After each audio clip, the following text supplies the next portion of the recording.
अस्सलाम वालेकुम। First year commerce, हम यहाँ पे अकाउंटिंग पढ़ रहे हैं और हम अकाउंटिंग का चैप्टर नंबर 5 देख रहे हैं। चैप्टर नंबर 5 है कैश बुक एंड पेटी कैश बुक के बारे में।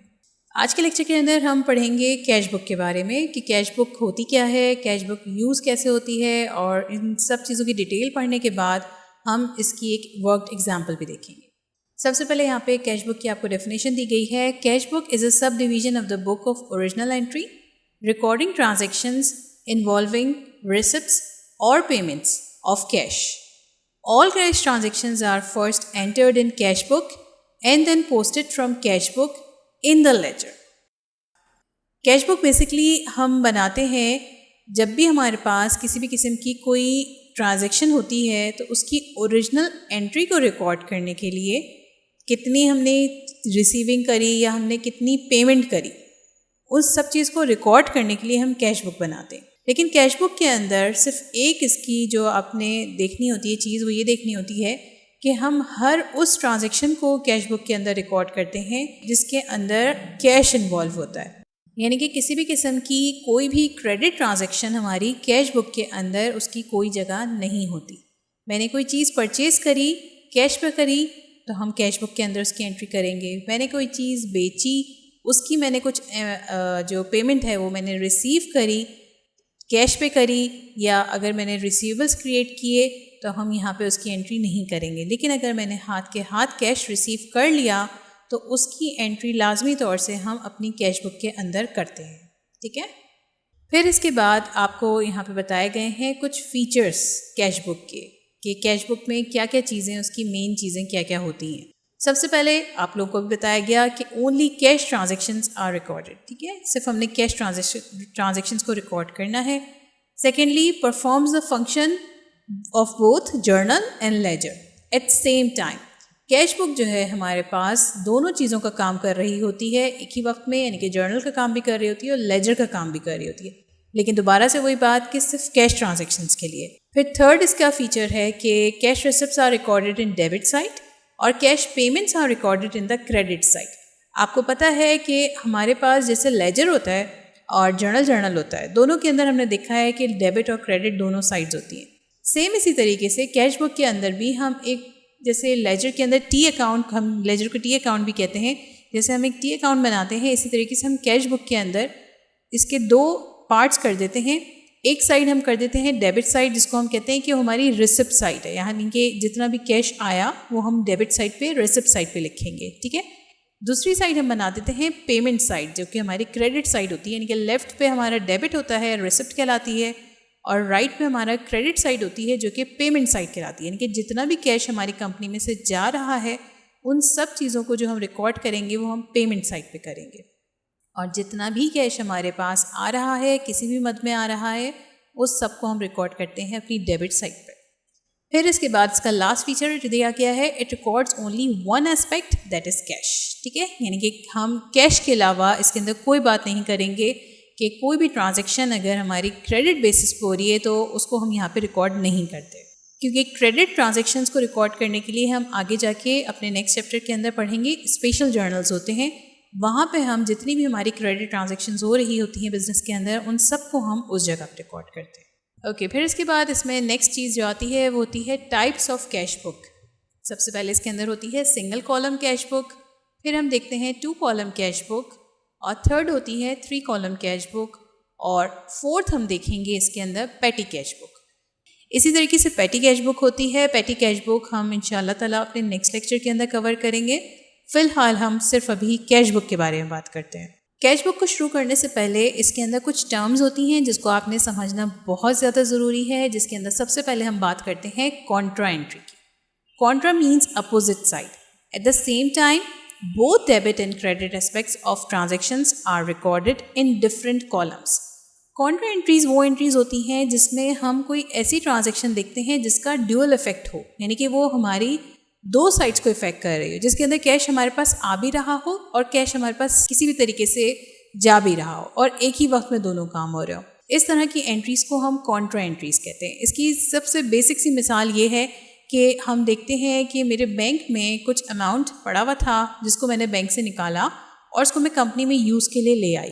ठीक है, तो देखिए बैंक भी कंपनी का है और कंपनी तो है ही कंपनी, तो वहाँ ऑफिस के अंदर मैं ले आई। अब जब मैं बैंक से निकाल के ऑफिस के अंदर लेके आ रही हूँ तो मेरे पास बैंक कम हो रहा है और ऑफिस जो है वो वहाँ पे मेरे पास कैश जो है वो बढ़ रहा है। तो इस तरह की एंट्रीज जो हैं जिसमें एक ट्रांजैक्शन के दो इफेक्ट आ रहे हों अपोजिट साइड्स के ऊपर और एक ही वक्त में, यानी कि डेबिट को भी मुतासर कर रही हो और क्रेडिट को भी मुतासर कर रही हो कोई ट्रांजैक्शन, वो ट्रांजैक्शन हमारी उसकी अंदर की एंट्री हमारी कॉन्ट्रा एंट्री कहलाती है। और इस कॉन्ट्रा एंट्री को हम अपने रेफरेंस कॉलम के अंदर एक कैपिटल C के साथ जो है जाहिर करते हैं। फिर यहाँ पे कुछ एग्जांपल्स दे दी गई हैं कॉन्ट्रा एंट्री की, जैसे कि मैंने अभी एक आपको बताई। उसी तरह से cash deposited into the bank, मैंने कैश डिपॉजिट कराया बैंक में, यानी कि मेरे पास कैश कंपनी में मेरे ऑफिस में रखा हुआ था, मैंने ले जाके उसको बैंक में जमा करा दिया। बैंक भी कंपनी का है तो मेरे पास से कैश जो है वो कैश इन हैंड जो है मेरे पास से वो कम हो गया, यानी कि मैं पेमेंट साइड से कैश को कम कर दूंगी और बैंक को मैं रिसिप्ट साइड पे बैंक को बढ़ा दूंगी, क्योंकि वही कैश मेरा कहीं और नहीं गया बल्कि मेरे बैंक अकाउंट में चला गया। इसी तरह से अगर मैंने कैश विदड्रॉ किया बैंक से फॉर ऑफिस यूज़ तो वहाँ पे भी यही एंट्री हो जाती है कि मैंने कैश विदड्रॉ बैंक को कम कर दिया और ऑफिस में मैंने बढ़ा दिया। ठीक है। इसके अलावा transfer of cash from one bank account to another bank account of company, एक बैंक अकाउंट से दूसरे बैंक अकाउंट में अगर मैं ट्रांसफ़र कर देती हूँ कुछ कैश तो वो भी हमारी कॉन्ट्रा एंट्री कहलाती है। यानी कि एक बैंक ए है और एक बैंक बी है, मैंने कुछ अमाउंट जो है कैश अपने बैंक ए से निकाल के बैंक बी में डाल दिया, सही है। तो मुझे ये शो कराना पड़ता है, अपने रिकॉर्ड्स में रखना पड़ता है कि बैंक ए में जो है अब अमाउंट कम हो चुका है और बैंक बी में अमाउंट बढ़ चुका है, तो ये चीज़ भी हमारी कॉन्ट्रा एंट्री कहलाती है। इसी तरीके से check received and deposited into the bank on the same day.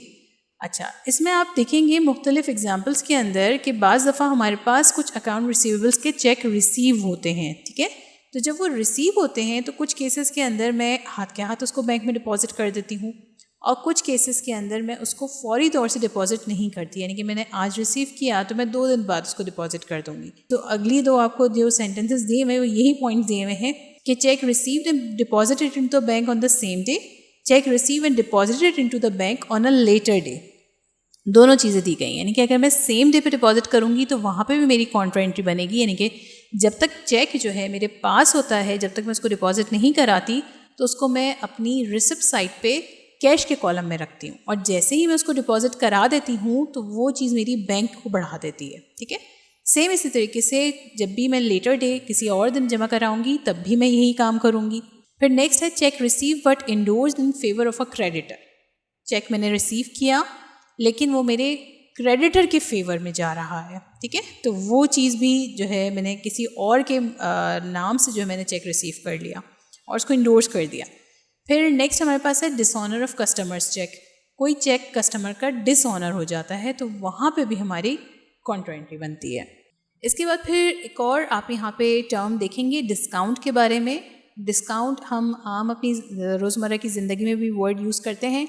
Discount is a reduction from a stated amount. It is the difference between a face value and a lower amount paid और received. Discount जो है वो reduction होता है, जो कुछ भी amount हमें किसी चीज़ के ऊपर लिखा हुआ होता है, दिया हुआ होता है, उसके ऊपर कुछ डिडक्शन अगर हो जाए, कोई चीज़ रिड्यूस कर दी जाए उसकी प्राइस में, तो वो चीज़ हमारी डिस्काउंट कहलाती है। यानी कि हम अक्सर अपने रोज़मर्रा की ज़िंदगी में जो हम चीज़ें ख़रीद रहे होते हैं वहाँ पे हम देखते हैं कि फ़लाँ सूट जो है या कोई गैजेट जो है वो इतने प्राइस का है लेकिन उसकी प्राइस जो है आपको डिस्काउंट मिल रहा है, तो उसके ऊपर कुछ उसकी जो फेस वैल्यू जो लिखी हुई वैल्यू है उसको छोड़ के उससे कम अमाउंट पे करना होता है। ठीक है, अब ये डिस्काउंट जो है ये इसके 2 तरह के केसेस होते हैं। बाज़ दफ़ा हम डिस्काउंट ले रहे होते हैं, यानी कि मेरे पास मुझे 100 रुपये की कोई चीज़ ख़रीदनी थी लेकिन मुझे डिस्काउंट पे वो 90 रुपये की पड़ी।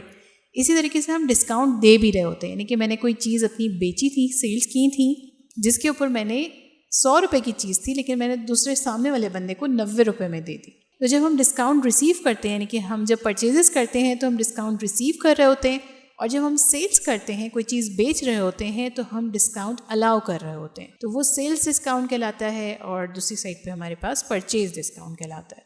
इन दोनों को भी हम डिफरेंट कॉलम्स के अंदर रखते हैं कि डिस्काउंट अगर हमने रिसीव किया तो वो हमारी रिसिप्ट साइड पे आ जाएगा और अगर हमने दिया डिस्काउंट तो वो हमारी पेमेंट साइड पे आ जाएगा। तो यहाँ पे मज़ीद एक्सप्लेन किया गया है कि there are 2 types of discount.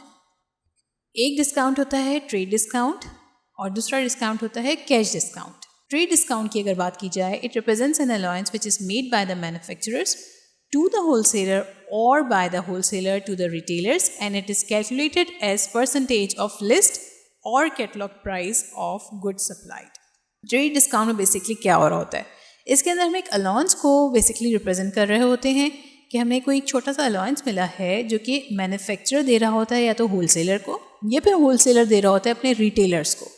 और ये कैलकुलेट किस तरह से किया जाता है कि हमें जितनी भी प्राइस किसी भी कमोडिटी की, किसी भी गुड्स की दी गई है, उसके ऊपर कुछ परसेंटेज के ऊपर रिड्यूस कर दिया जाती है प्राइस, ठीक है। तो वो चीज़ हमारी ट्रेड डिस्काउंट कहलाती है। हम अक्सर देखते हैं कि पीसेस के ऊपर होता है कि अगर मैंने एक पीस खरीदा तो इतने का, और मैं एक से ज़्यादा ख़रीदूँगी तो उसके ऊपर ज़्यादा मुझे डिस्काउंट मिल जाएगा, ठीक है। नेक्स्ट हमारे पास होता है कैश डिस्काउंट।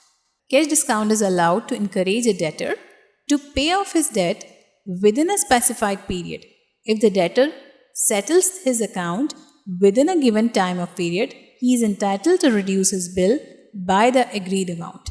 कैश डिस्काउंट जो है वो प्योरली जो है वो दिया जाता है ताकि डेटर जो है जिसने अदायगी करनी है उसको एक इनकरेजमेंट मिले कि एक ख़ास स्पेसिफाइड पीरियड जो उसको दिया गया है कि कहा गया कि आपने 1 महीने के अंदर अंदर इसकी पेमेंट कर देनी है। अगर तो जो टर्म्स डिसाइड हुई थी कि 1 महीने के अंदर अंदर या 15 दिन के अंदर या 5 दिन के अंदर आपने इस पीरियड के अंदर अगर आपने पेमेंट कर दी तो आपको इतना % जो है वो डिस्काउंट मिल जाएगा। कैश डिस्काउंट कहलाता है, ठीक है। यानी कि हम एक स्पेसिफिक पीरियड के अंदर जब हमें कोई डिस्काउंट देता है या हम भी दे रहे होते हैं, ठीक है, हम अपने जिसको चीज़ें बेच रहे होते हैं हम उससे कहते हैं कि भाई तुमने अगर 15 दिन में इसकी पेमेंट कर दी तो तुम्हें लाख रुपए की बजाय 90,000 रुपये पेमेंट करनी पड़ेगी। इससे क्या होता है कि वो कोशिश करता है कि उसी पीरियड में वो अदा कर दे ताकि उसके 10,000 रुपये जो हैं वो बच जाएं। तो ये चीज़ हमारी कहलाती है कैश डिस्काउंट। इसके बाद फिर एक और टर्म आती है जिसको हम कहते हैं bank overdraft. An overdraft is a loan by the bankers to the customers. Bank overdraft is drawing out from a bank account of more than what has been deposited in it. Therefore, an overdraft is a credit balance in the books of an enterprise and a debit balance in the bank passbook. Overdraft एक आप इस तरह से इसको simple से समझ लीजिए कि एक ये लोन होता है जो कि बैंकर दे रहा होता है अपने कस्टमर्स को। वो क्यों दे रहा होता है? Bank draft is the drawing out from a bank account of more than what has been deposited. मेरे बैंक अकाउंट में एक ख़ास अमाउंट पड़ा हुआ है और मुझे उससे ज़्यादा, उससे ऊपर का अमाउंट विदड्रॉ करना है। तो वक्ती तौर से बैंक जो है एक छोटा सा लोन असाइन कर देता है मुझे मेरे अकाउंट में जितने पैसे हैं उससे ज़्यादा मुझे वो विदड्रॉ करने की परमिशन दे देता है। तो ये चीज़ हमारी बैंक ओवरड्राफ्ट कराती है। Therefore N overdraft is a credit balance in the books of enterprise. मैं अपने पास, कंपनी अपने पास उसको एक क्रेडिट बैलेंस लिखेगी, मेरी एक लाइबिलिटी क्रिएट हो गई, जबकि डेबिट बैलेंस जो है वो बैंक की पासबुक में जाएगा कि मैंने उसकी अदायगी करनी है, ठीक है। तो ये चीज़ हमारी कहलाती है बैंक ओवरड्राफ्ट। इसके बाद फिर यहाँ पे हमने अपने तमाम तर चीज़ों को समझना भी है, कैश बुक में किस तरह से एंट्री की जाती है और यहाँ पे आपको डिस्काउंट क्या होता है, उन सब चीज़ों को करके दिखाया गया। इसके बाद यहाँ पे हमने लिया है आपकी बुक का पेटी वाला बुक मैं फॉलो कर रही हूँ और यहाँ पे मैंने लिया है इसका क्वेश्चन नंबर 3 और इसके अंदर कहा जा रहा है Hamid a soul trader uses 3 column cash book on March 1st, 2005. He had cash on hand ₹25,000 and cash in bank ₹52,000. ठीक है, हमीद एक सोल ट्रेडर है, अकेले काम करते हैं हमीद और वो 3 कॉलम कैश बुक के ऊपर अपनी तमाम एंट्रीज पास करते हैं। March 1st, 2005 उनकी कुछ डिटेल्स दी गई हैं कि उनके पास कैश ऑन हैंड 25,000 रुपये का था और बैंक में कुछ कैश पड़ा हुआ था 52,000 का। During the month of March 2005, he completed the following transactions. उन्होंने March 2005 में कुछ transactions की जिनकी डिटेल्स है। 3rd March को उन्होंने परचेज करा merchandise and issued a cheque for the amount 5,300। ठीक है, मर्चेंडाइज परचेज किया है और पेमेंट उन्होंने जो की है वो चेक के थ्रू पे की है। ठीक है, यानी कि पेमेंट हो चुकी है 5,300 रुपये की। तो यहाँ पे अभी आपको बताया गया कि जितने भी हम कैश के ऊपर पेमेंट्स या रिसिप्ट्स होंगी, हमारी तमाम कैश आ रहा होगा, कैश जा रहा होगा, वो सब एंट्रीज हम कैश बुक के अंदर करेंगे। तो ये फर्स्ट एंट्री तो हम लाजमी तौर से करेंगे क्योंकि इन्होंने चेक के ज़रिए इसकी पेमेंट कर दी है। फिर नेक्स्ट 6 मार्च को कैश सेल्स हुई और डिपॉजिट कर दिया वो अमाउंट बैंक के अंदर। कैश पे सेल्स हुई 6,000 रुपये की, बैंक में पैसे चले गए। 8 मार्च को purchase office supplies for cash, office supplies कुछ ख़रीदी, कैश के ऊपर ख़रीदी 200 रुपये की। 10 मार्च को receive a cheque for ₹4,900 from Mubeen in full settlement of his account of ₹5,000 and deposited the cheque into bank. Receive किया एक चेक, 4,900 रुपये का चेक था और मुबीन से लिया था, यानी कि हमारे कोई डेटर्स होंगे उनसे हमने अमाउंट लिया था और 5,000 का था वो टोटल अमाउंट, लेकिन हमने 4,900 के ऊपर फुल सेटलमेंट कर दी है। यानी कि 100 रुपये की जो कमी आ रही है वो डिस्काउंट है, ठीक है, हमने डिस्काउंट अलाउ किया है।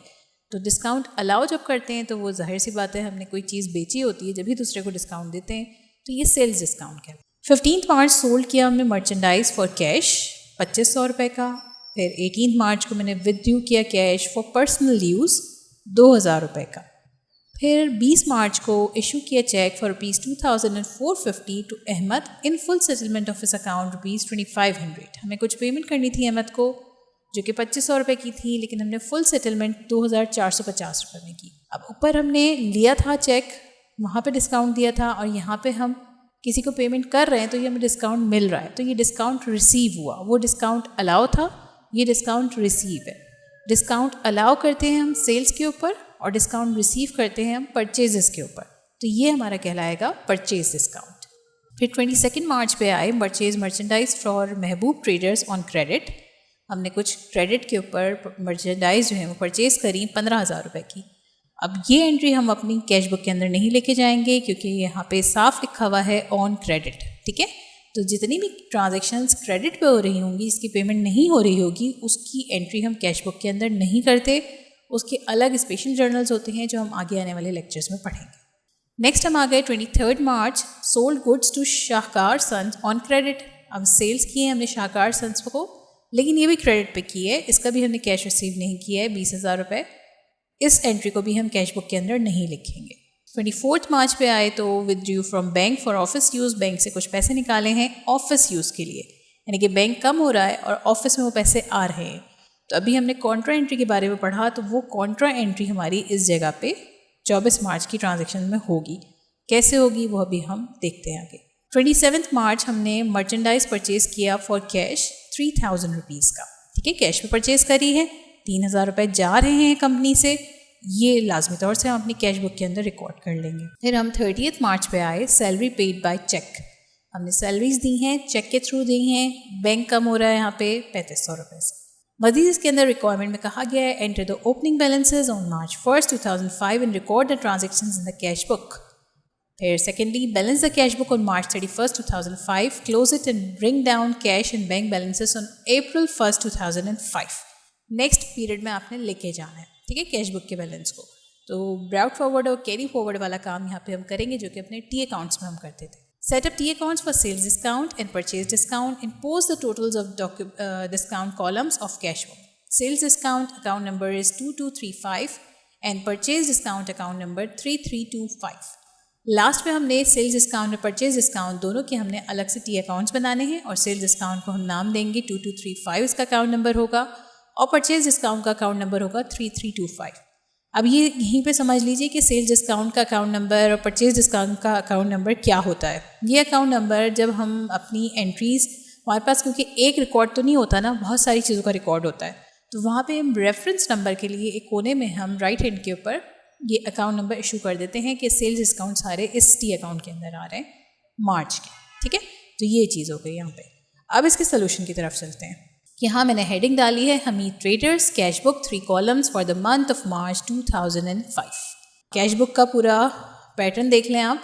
एक रिसिप्ट साइट है और एक पेमेंट साइट है, ठीक है। रिसिप्ट साइट पे जितना भी कैश आ रहा है कंपनी में वो रखना है और पेमेंट साइट पे जितना भी कैश कंपनी से जा रहा है वो रखना है।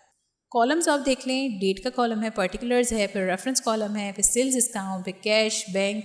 इसी तरीके से पेमेंट साइट पे भी सेम वही कॉलम्स हैं, सिर्फ सेल्स डिस्काउंट की जगह हम परचेज डिस्काउंट लिख लेंगे, बाकी सेम है सब कुछ।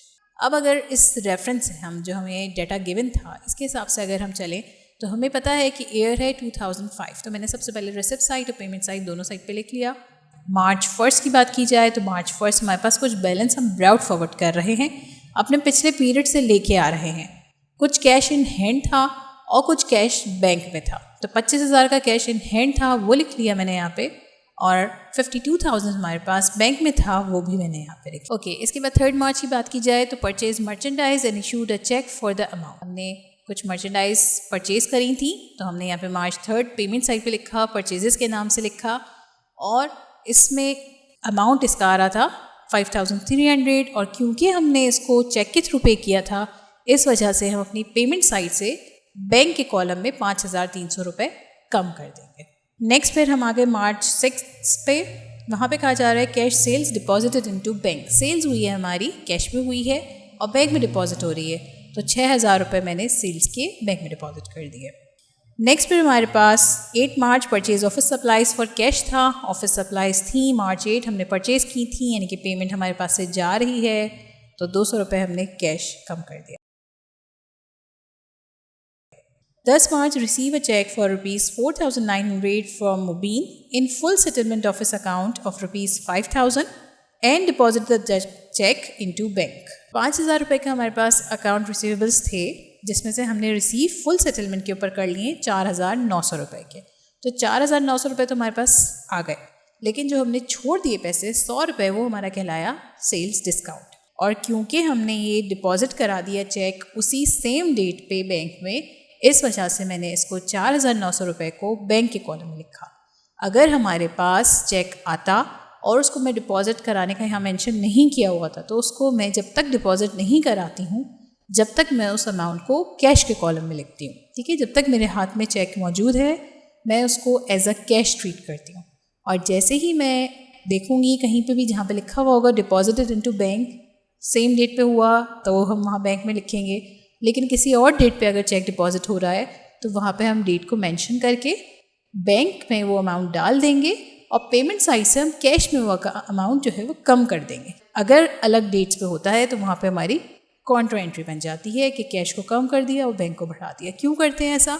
क्योंकि देखिए, अगर मेरे पास 5,000 रुपये का चेक आया है, सिर्फ चेक है वो मैंने अपने पास रख लिया और मैंने 2 दिन बाद उसको डिपॉजिट कराना है बैंक में, तो जब तक वो मेरे पास रहेगा, जब तक मैं उसको एज अ कैश ट्रीट करूँगी। और जैसे ही मैं बैंक में डाल दूँगी तो मुझे ज़रूरी होगा मुझे अपने पास से वो अमाउंट कम करना। इस वजह से पेमेंट साइड पे हम उस कैश को कम कर देते हैं, हम मेंशन कर देते हैं कि बैंक बढ़ा दिया है हमने, और रिसिप्ट साइड पे हम अपने बैंक को बढ़ा देते हैं और कैश को लिख देते हैं कि कैश हमने कम कर दिया। ये चीज़ आ जाती है। इस तरह से फिर हम मज़ीद इसमें रेफरेंस कॉलम के अंदर एक सी लिख देते हैं, जो जाहिर करता है कि कॉन्ट्रा एंट्री है। लेकिन यहाँ पे ऐसा कुछ भी नहीं हुआ, हमने सेम डेट के ऊपर चेक को डिपॉजिट करा दिया था। नेक्स्ट फिर हम आ गए 15 तारीख को, सोल्ड मर्चेंडाइज फॉर कैश। हमने सेल्स करी, कैश पे करी, और इस तरह से हमारे पास कैश बढ़ गया 2,500 रुपये से। फिर नेक्स्ट ही हमारे पास withdrew cash for personal use. Cash हमने निकाला पर्सनल यूज़ के लिए, तो कैश हमारा कम हो जाएगा। कैश के कॉलम में से हम लिख देंगे 2,000 रुपीज़ हमने डिडक्ट कर दिया। 20 तारीख को issued cheque for ₹2,450 to Ahmed in full settlement office account ₹2,500। 2,500 का हमें अदायगी करनी थी अहमद को, लेकिन हमने अदायगी कितने की? हमने 2,450 रुपये की। ठीक है, तो वो चीज़ मैंने यहाँ पे अकाउंट पेबल को कम कर दिया, और मज़ीद इसके अंदर जो डिस्काउंट हमने लिया, रिसीव किया, वो 50 रुपये का रिसीव किया, वो भी यहाँ पे हम मेंशन कर देंगे। 22 तारीख को फिर हमने एंट्री देखा था कि परचेज हमने करी थी जो कि क्रेडिट पे की थी, इस वजह से उसकी एंट्री नहीं की थी। फिर इसी तरीके से 23 तारीख को भी हमने सोल्ड की थी मर्चेंडाइज अपनी कुछ, तो वो भी क्रेडिट पे की थी, उसकी एंट्री भी नहीं होगी। 24 तारीख को हमने withdrew from bank for office use. Office use के लिए हमने बैंक से कुछ अमाउंट निकाला था। वो अमाउंट जो मैंने निकाला था वो था 3,000 रुपये का, तो ऑफिस यूज़ के लिए निकाला था। अब देखिए यहाँ पे कॉन्ट्रा एंट्री बनेगी हमारी, हम बैंक के ज़रिए लेके आ रहे हैं, तो हम बैंक के ज़रिए हमने बैंक को रिसिप्ट साइड पे लिखा और कैश को बढ़ा दिया। सेम यही एंट्री मार्च 24 की एंट्री हम पेमेंट साइड पे भी कर रहे हैं, और वहाँ पे हम कैश को कम कर रहे हैं, क्योंकि हम यहाँ पे बैंक के अंदर से कैश निकाल के ऑफिस में लेके जा रहे हैं। ठीक है, तो बैंक के कॉलम में हम 5,000 रुपये पेमेंट साइड पे कम कर देंगे, और रिसिप्ट साइड पे बैंक के नाम से कैश के कॉलम में 5,000 रुपये हमने बढ़ा देने। और दोनों के रेफरेंस कॉलम में आप देख सकते हैं, यहाँ पे मैंने यहाँ पे सी लिख दिया है। ये सी रिप्रेजेंट करता है कॉन्ट्रा एंट्री को, यानी कि एक ट्रांजैक्शन का डबल इफेक्ट हो एक ही टाइम पे। ठीक है, तो वो चीज़ कॉन्ट्रा एंट्री कहलाती है। इसके बाद 27 मार्च हम आए तो उसमें लिखा है मर्चेंडाइज परचेज फॉर कैश। हमने मर्चेंडाइज ख़रीदी कैश के ऊपर, तो परचेजेस लिख देंगे और हम अपने पास से कैश के कॉलम में से अमाउंट जितना हमने ख़रीदा 3000 रुपये वो कम कर देंगे। लास्ट एंट्री है salary paid by cheque. Cheque के ज़रिए हमने सैलरीज दी तो सैलरी एक्सपेंस हो गया हमारा, बैंक को कम कर देंगे और हमारा बैंक कम हो जाएगा 3500 रुपये। तो ये तो सारी एंट्रीज़ हो गई हमारी मार्च 2005 की। ठीक है, अब हम इसका आखिर में इसकी हम बैलेंसिंग का फुटिंग करेंगे। दोनों साइड्स को हम देखेंगे कि क्या हमने कितना कैश आया और कितना कैश हमारे पास से गया। सेल्स डिस्काउंट में अगर देखें इस कॉलम को हम टोटल कर रहे हैं सिंपली। ठीक है, 100 रुपये आए थे। अब आपने जब कैश के कॉलम में आए तो 25,000, 2500, 5000 इन तीनों चीज़ों को प्लस कर लेना है तो 32,500 बन गया। सेम इस तरीके से बैंक के कॉलम में आए 52,000, 6,000, 4,900 सबको प्लस कर लिया तो 62,900 बना।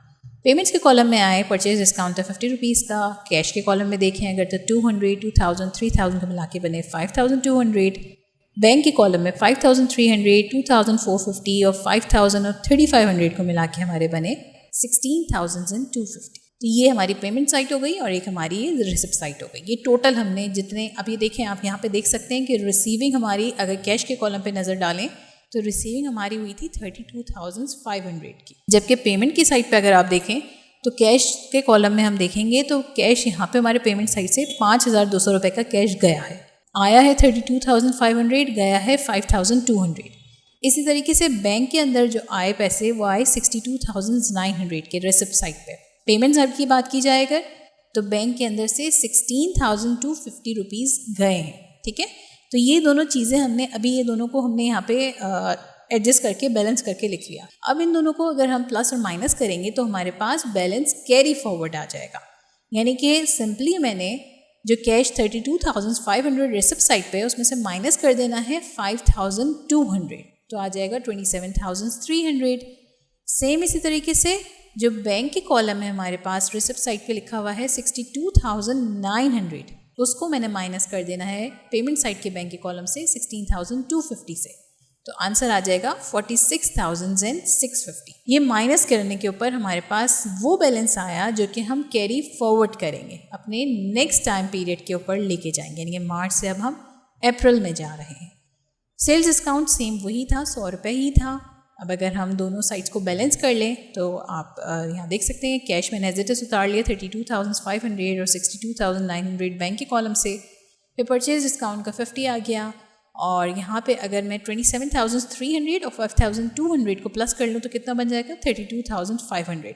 ये चेक हो गया हमारा कि रिसिप्ट साइड और पेमेंट साइड का कैश का कॉलम जो है वो सेम है। इसका मतलब हम बिल्कुल सही सब चीज़ों को रिकॉर्ड कर रहे हैं।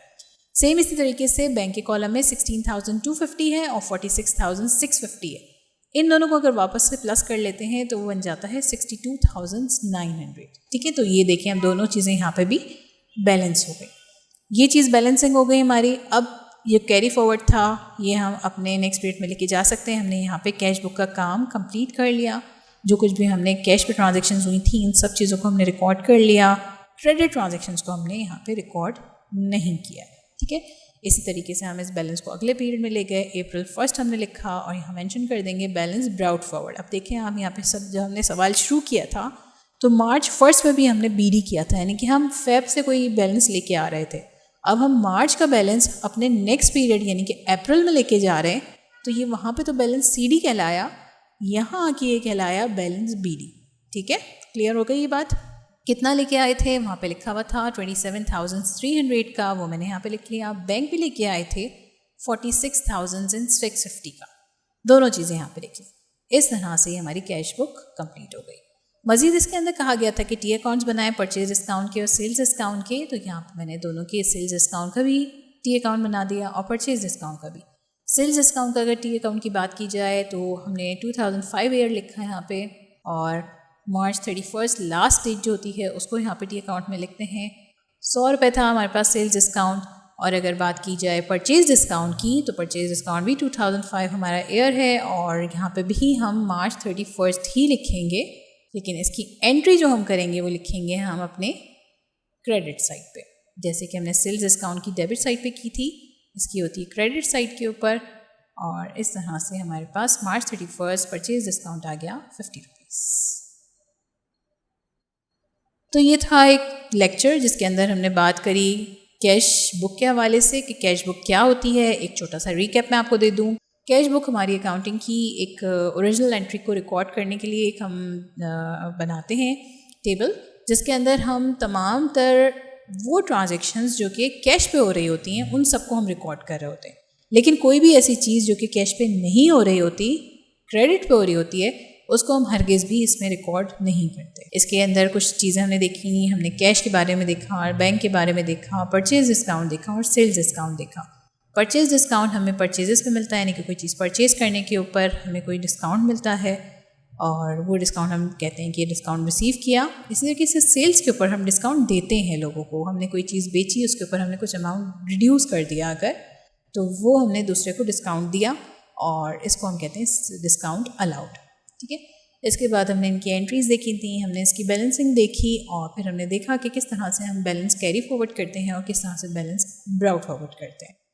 फिर हमने एक छोटा सा कॉन्सेप्ट कॉन्ट्रा एंट्री का देखा। कॉन्ट्रा एंट्री वो होती है जहाँ पे हम बात करते हैं कि कोई भी एक ट्रांजैक्शन एक वक्त में हमारी दो साइड्स को इफेक्ट कर रही हो, डेबिट साइड और क्रेडिट साइड को, तो वो चीज़ हमारी कॉन्ट्रा एंट्री कहलाती है। यहाँ पे हम बात कर रहे हैं रिसिप्ट और पेमेंट साइड की। दोनों साइड पे जब इफेक्ट हो रहा होता है तो उस एंट्री को हम नाम देते हैं कॉन्ट्रा एंट्री का और हम मेंशन कर देते हैं उसके अंदर सी एक डाल के रेफरेंस कॉलम में। उम्मीद है लेक्चर भी आप लोगों को अच्छी तरीके से समझ आया होगा और इस सवाल के बारे में, इस टॉपिक के बारे में आपका कोई भी सवाल है तो आप हमसे फेसबुक, इंस्टाग्राम, कमेंट सेक्शन या फिर ईमेल एड्रेस पर अपने तमाम सवाल पूछ सकते हैं। और ये वीडियो पसंद आई है तो इस वीडियो को लाइक ज़रूर कीजिएगा, ज़्यादा से ज़्यादा शेयर ज़रूर करिएगा और हमारे चैनल को सब्सक्राइब ज़रूर कीजिएगा। अल्लाह हाफ़िज़।